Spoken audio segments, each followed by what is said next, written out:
अहिल्याबाई होळकर ही सगळी चरित्र ज्यावेळी मी सांगत असते ऐकत असते तेव्हा क्षणभर मला वाटून जातं, आठवलं म्हणून सांगून जाईल की एखादी स्त्री किती कणखर असते हे सुरुवातीला मी सांगितलं, किती मायाळू असते, किती प्रेमळ असते. एका बाजूला वर्णन करत असताना अहिल्याबाई होळकरांसारखी स्त्री, पुण्यात त्यावेळी पेशवाईचं राज्य होतं, माळव्याचा अखंड प्रदेश सांभाळत होती, अशी स्त्री जिने स्वतःचे सासरे, नवरा आणि मुलगा तिघांचा मृत्यू डोळ्यानं पाहिला पण अखंड राज्य सांभाळत होती, किती कणखर असावी. विचार करा, 1725 इसवी सन 1725 अहिल्याबाई होळकरांचा जन्म आहे. 1725 जन्म, 1733 साली लग्न, म्हणजे वयाच्या कितव्या वर्षी? 7व्या की 8व्या वर्षी लग्न. 8व्या वर्षी लग्न झालं. 1754 साली पतीचं निधन झालं.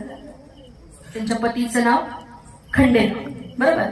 सासऱ्यांचं नाव मल्हारराव होळकर, पतीचं नाव खंडेराव होळकर आणि मुलाचं नाव मालेराव होळकर, बरोबर. तर कितव्या वर्षी? 8व्या वर्षी लग्न. 1754 पतीचं निधन झालं म्हणजे वयाच्या 29व्या वर्षी वैधव्य आलं. आणि काळ 1725 म्हणजे कुठलं शतक आहे? असं शतक की जिथं पतीचं निधन झाल्यानंतर पत्नीला सती जावं लागत होतं. अहिल्याबाईंच्या सती न जाण्याच्या निर्णयाला कुटुंबानं पाठिंबा दिला आणि ती अहिल्याबाईंच्या सासऱ्यानं स्वतःच्या सुनेला लेकीसारखं सांभाळलं. एवढंच नाही, फक्त सांभाळलं नाही तर तिला राजकारणातले डावपेच शिकवले, तिला शस्त्रास्त्र शास्त्र पारंगत केलं आणि त्या स्त्रीनं अखंड राज्य सांभाळलं. 1764 साली काहीतरी मल्हारराव होळकरांचा मृत्यू झालाय.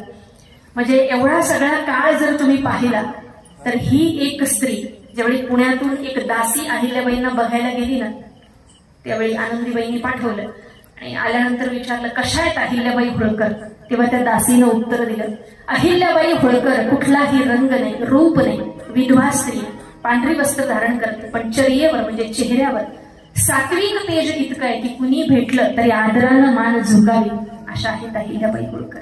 त्याच अहिल्याबाई होळकर न्याय निवडायच्या बाबतीत किती कणखर आहेत हे जर ऐकलं तर त्यांचं नाव न्याय निवडायच्या बाबतीत खूप मोठं आहे. त्यांनी जे काही काम केलं, कितीतरी विहिरी असेल, कुंड असेल, स्मशानभूमी असेल, अलीकडे आपण सुशोभीकरण हा शब्द वापरतो, ते सगळं भक्कम करण्याचं काम अहिल्याबाईंच्या काळात झालंय.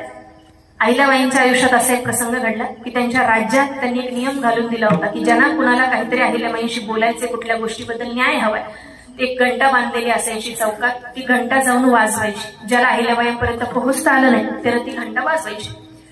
ज्याला कुणाला वाटतंय तो घंटा वाजवायचा, अहिल्याबाईंपर्यंत पोहोचायचा, त्याला न्याय मागायचा, सगळं सुरळीतपणे चालू होतं. एके दिवशी ही घंटा 5 मिनिटं, 10 मिनिटं, अर्धा तास झाला तरी वाजत होती. हळूहळू लोक गोळा व्हायला झाली, नक्की एवढा वेळ घंटा वाजवतोय कोण, कोणाच्या बाबतीत एवढा मोठा अन्याय झाला. अख्खं गाव गोळा झालं. मग कळालं की एक गाय होती, गाय, आणि ती आपल्या शेपटीनं घंटा वाजवत होती. तिची शेपटी रक्तबंबाळ झालेली होती तरी ती जोरजोरात घंटा वाजवत होती. हळूहळू लोक गोळा व्हायला लागली. नक्की झालं काय? स्वतः अहिल्याबाई तिथं पोहोचल्या आणि मग चौकशी केल्यानंतर कळालं की त्या गायीचं वासरू मंदिराच्या बाहेर मरून पडलेलं होतं आणि त्या लेकरासाठी ती न्याय मिळावा म्हणून काय वाजवत होती? घंटा वाजवत होती. अहिल्याबाईंकडे न्याय मागत होती. अहिल्याबाईंनी त्यांच्या डोळ्यात पाणी तळलं. क्षणभरात त्या बोलल्या, या वासराची अवस्था, या गायीचं वासरू बाहेर मरून पडलेलं होतं, या वासराची अवस्था ज्यानं अशी केली उद्या त्याचीही तीच अवस्था तशीच होईल. बाजूनं सगळे लोक बघायला लागले, तटस्थ झाले. अहिल्याबाईंना कळे ना लोक असे का बघताय. शेजारी उभं राहिलेला एक जण म्हटला, अहिल्याबाईंना म्हटला, तुम्ही काय म्हटला? ज्यानं ही अवस्था अशी केली त्याची तीच अवस्था होईल, दुसरं तिसरं कुणी नाही. हे सगळं करणारा तुमचाच चिरंजीव आहे. आता तुमचाच चिरंजीव म्हटल्यावर अहिल्याबाई म्हणजे न्याय, म्हणजे न्याय. अहिल्याबाई म्हटल्या मी जे बोलले तेच होईल. या वासराची अवस्था ज्यानं अशी केली त्याचीही तीच अवस्था होईल. सगळ्या सरदारांना आदेश दिला, उद्याच सोडा आजच.